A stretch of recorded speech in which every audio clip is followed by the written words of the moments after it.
myself Rishi Kumar Misra from CBC Law College।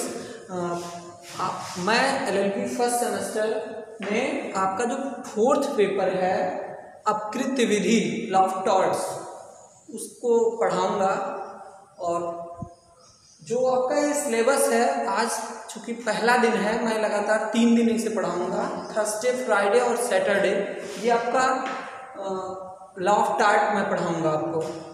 तो जो LLB first semester के जितने भी स्टूडेंट हैं, सिलेबस को बहुत अच्छे ढंग से समझ लें, और ताकि उनको क्वेश्चन लिखने में कोई दिक्कत नहीं होगी। और सारे जो भी क्वेश्चन आते हैं वो हमेशा सिलेबस के अकॉर्डिंग ही आते हैं। मैं आपको बताना चाहूँगा कि जो ये आपका फोर्थ पेपर है लॉ ऑफ टॉर्ट, इसके कई नाम हैं, जैसे दुष्कृत विधि है, अपकृत्य विधि है, और ये एक अनकोडिफाइड लॉ है, यानी कि ये लिखा हुआ नहीं है, संहिताबद्ध नहीं है, कोडिफाइड नहीं है। लेकिन इसमें एक यही गुण होता है कि इसमें जो अनलिक्विडेटेड डैमेजेस की बात की जाती है, यानी कि जब आप कोई क्रिमिनल ऑफेंस करते हैं, यानी कि जो कोडिफाइड लॉ होता है, उसमें क्या होता है कि जो पनिशमेंट है वो एकदम निर्धारित होता है, लिक्विडेटेड होता है, एक कन्फर्म होता है कि इतना से लेकर के इतना पनिशमेंट दिया जाएगा। या आपको अगर मान लीजिए फाइन लगाना है तो ये लिखा रहता है कि 1000 से लेकर के 6000, 5000 तक का जुर्माना होगा। लेकिन यहाँ क्या है कि लॉ ऑफ टॉर्ट में चूंकि क्षति क्रिएट हो जाती है, लेकिन ये क्लियर नहीं होता है कि कितना जो है क्षतिपूर्ति दी जाएगी, कितना जो है उसे प्रतिकर दिया जाएगा। तो ये बहुत कॉमन जो है सब्जेक्ट है, जो कि आप जनरली आपके लोकल वे में, रेगुलर वे में हमेशा ऐसी घटनाएं होती रहती हैं। तो ये जो आपका टॉपिक है बहुत ही इंटरेस्टिंग सब्जेक्ट है ये लॉ ऑफ टॉर्ट, जिसमें आपका फर्स्ट होगा law of tort. LLB first semester में हम इसके पहले भाग को पढ़ेंगे। 2 भागों में बांट दिया गया है। पहले सेमेस्टर में आधा पढ़ाया जाएगा और आपका जो सेकंड सेमेस्टर है उसमें भी आधा पढ़ाया जाएगा। तो उसके अकॉर्डिंग जो कि LLB फर्स्ट सेमेस्टर में आपका जो सिलेबस है उसे मैं आपको बता रहा हूँ, जो कि 5 भागों में बांटा गया है। पहला देखिए आप, जैसे ही फर्स्ट यूनिट में हम देखेंगे तो उसमें लिखा है what do you understand, what do you mean by law of tort, यानी कि जो दुष्कृति विधि है इसके बारे में आपको जनरली नॉलेज दिया जाएगा कि क्या है और इसका एवोल्यूशन पॉइंट क्या है, कैसे ये विकसित हुई, और इसके नेचर को देखेंगे, डेफिनेशन क्लास, और इसके साथ इसका ऑब्जेक्ट भी हम देखेंगे। यानी कि जो पहला उसमें टॉपिक दिया हुआ है उसमें सबसे पहले हम देखेंगे कि अपकृत्य विधि है क्या, इसकी प्रकृति क्या है, इसका विकास कैसे हुआ, इसका क्षेत्र क्या है और इसका उद्देश्य क्या है, वास्तव में किस ऑब्जेक्ट को पूरा करने के लिए यह कानून बनाया गया है। अब उसमें एक और दिया हुआ है कि ऐसा कोई कृत्य जो कि रॉन्गफुल है, यानी कि रॉन्गफुल एक्ट क्या है इसके बारे में हम देखेंगे। एक रॉन्गफुल एक्ट कैसे क्लियर किया जाएगा इसके बारे में हम देखेंगे।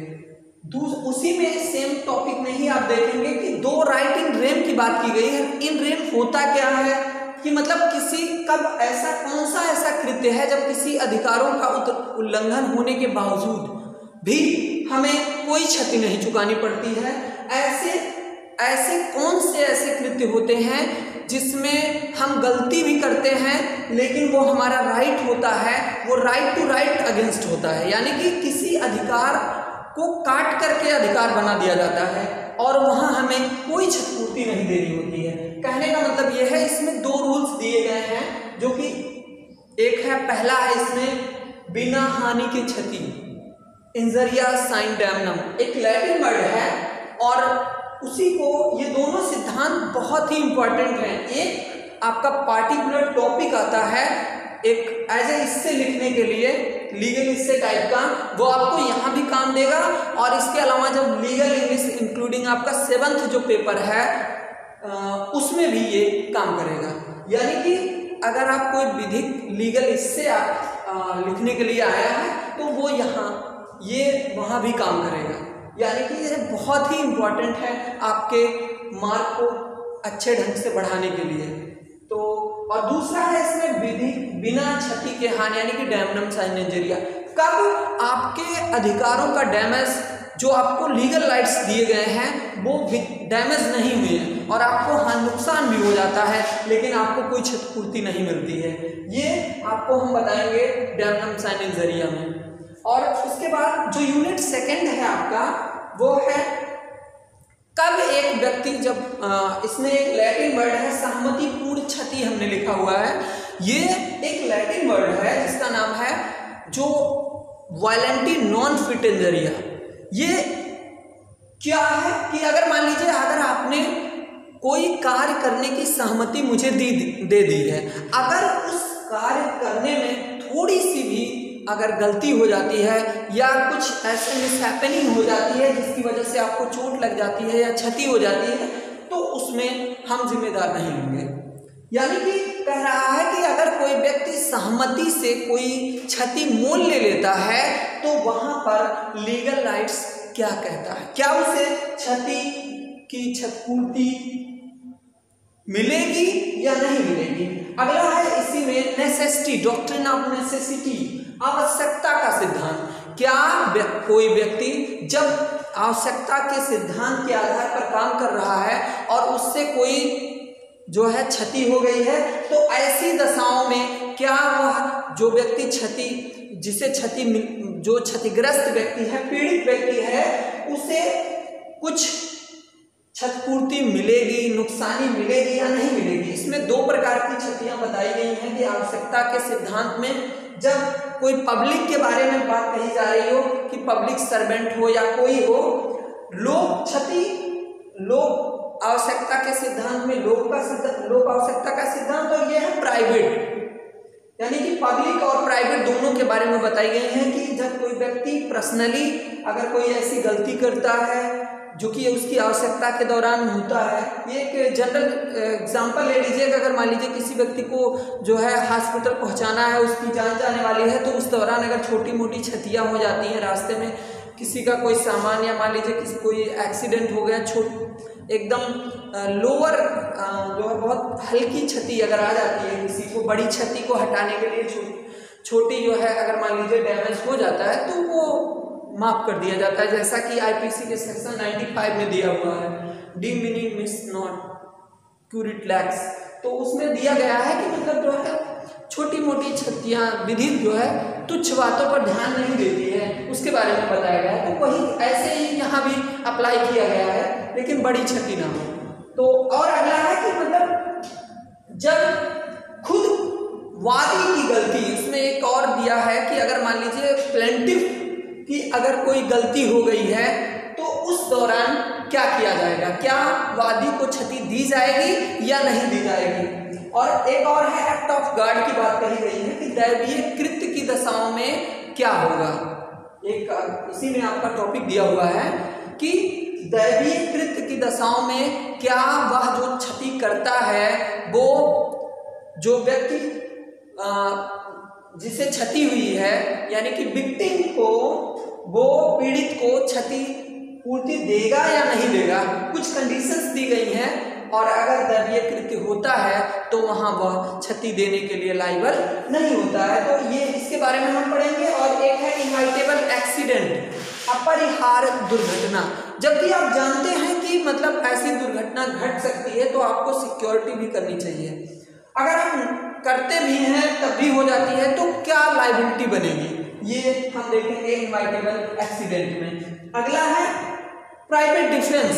एक ये जो प्राइवेट डिफेंस है आईपीसी में भी आपके दिया गया है, जो कि 76 से स्टार्ट होकर के 107 सेक्शन तक दिया हुआ है। वो ऐसे ही आपका यहाँ भी दिया हुआ है कि प्राइवेट प्रतिरक्षा के अधिकार में हम किसी दूसरे व्यक्ति को कितनी सीमा तक हम क्षति पहुंचा सकते हैं, जबकि हमें ऐसा अधिकार दिया गया है।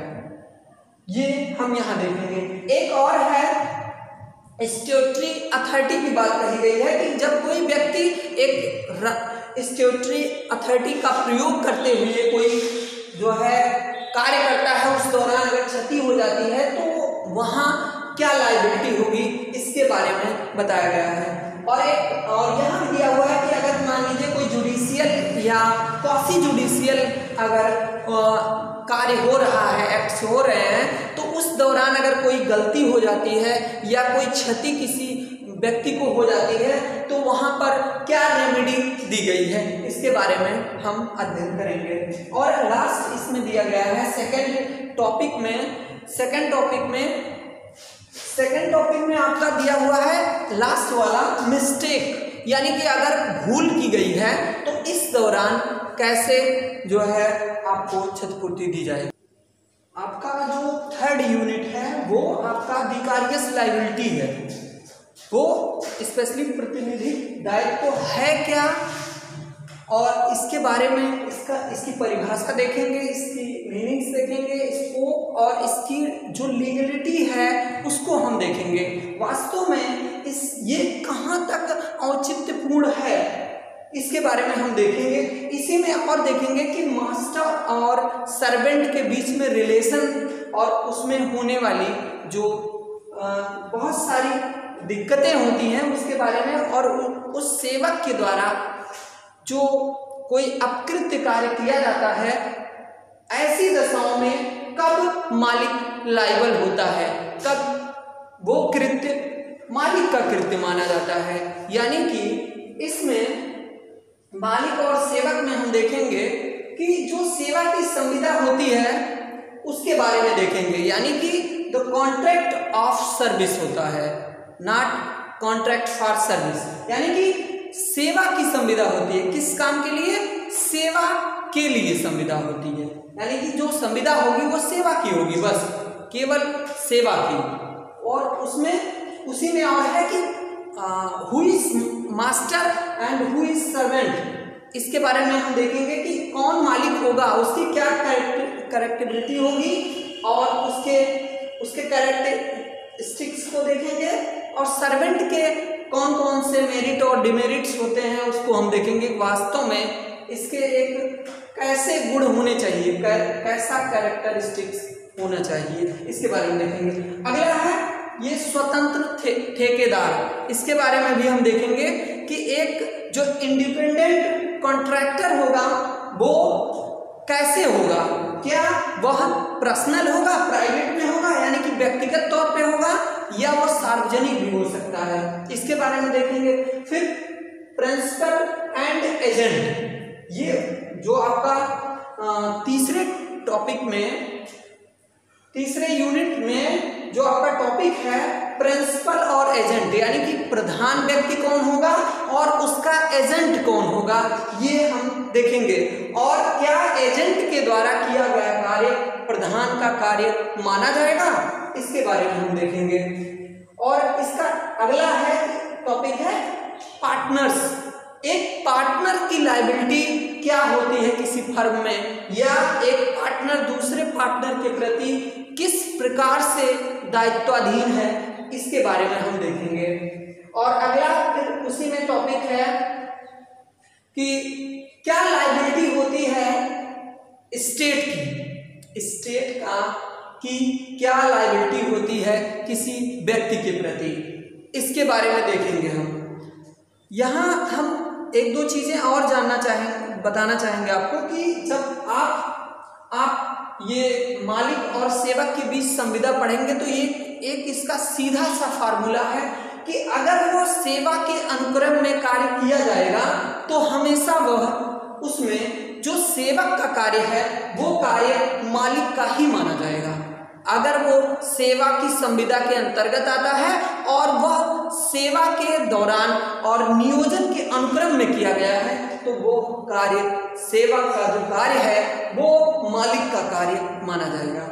और अगला इसमें जो फोर्थ यूनिट आपका है वो काफी इंटरेस्टिंग टॉपिक्स उसमें भरे गए हैं, डाले गए हैं। वो आप देखेंगे कि उसमें पहला असॉल्ट के बारे में दिखाया गया है कि वास्तव में हमले में किसकी लायबिलिटी अधिक होती है। मान लीजिए दो पक्षकारों में अगर कोई बात बनती है और उसमें कोई व्यक्ति चोटिल हो जाता है और दूसरा व्यक्ति जो है वो उसको चोट पहुंचाता है, तो इस दौरान जो उसको चोट लगा है उसकी रिकवरी करने के लिए, उसकी चोट की भरपाई करने के लिए, जो उसे पीड़ा हुई है उसको किस प्रकार से कितने अमाउंट तक की क्षतिपूर्ति दे करके पूरी की जा सकती है। अगला है संप्रहार क्या होगा, बैटरी क्या होगी। जनरली इसमें बैटरी का इस्तेमाल किया गया वर्ड वो क्या होगा, कब संप्रहार माना जाएगा कि यहाँ पर क्षतिपूर्ति के लिए वह व्यक्ति जिसने संप्रहार किया है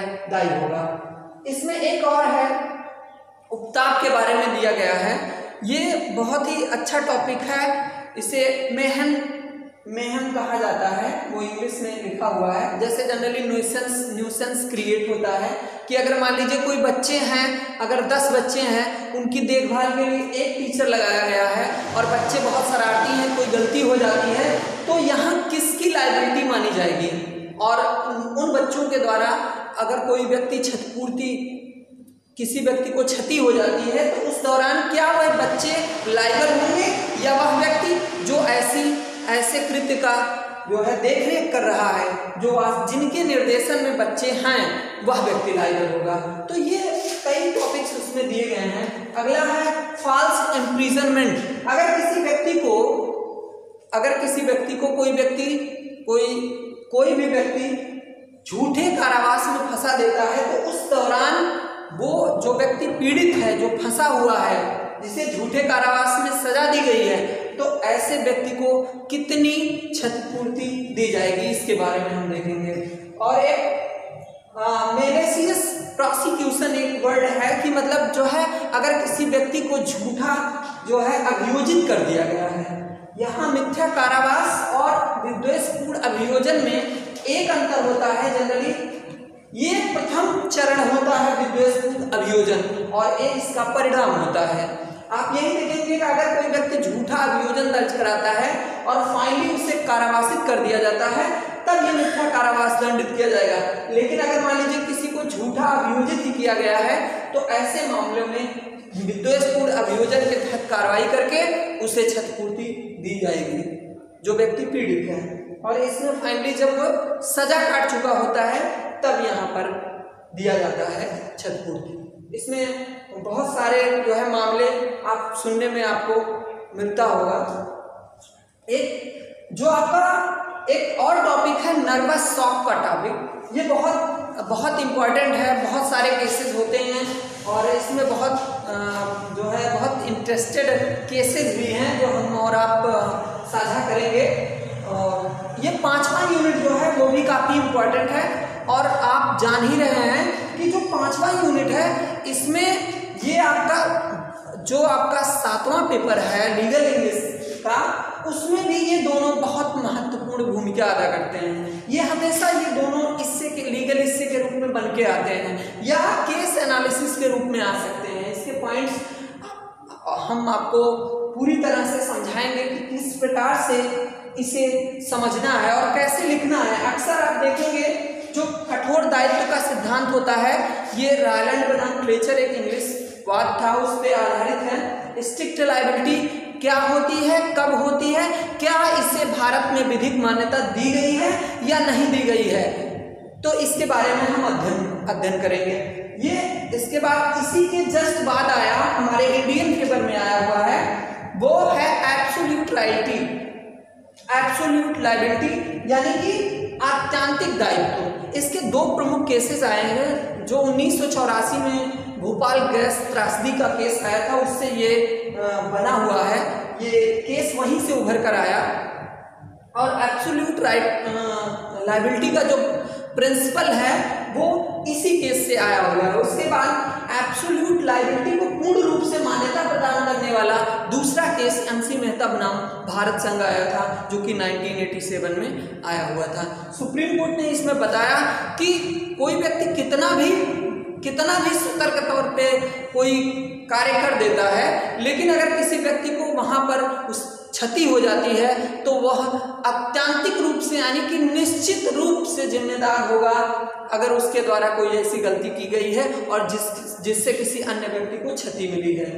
okay, thank you to you.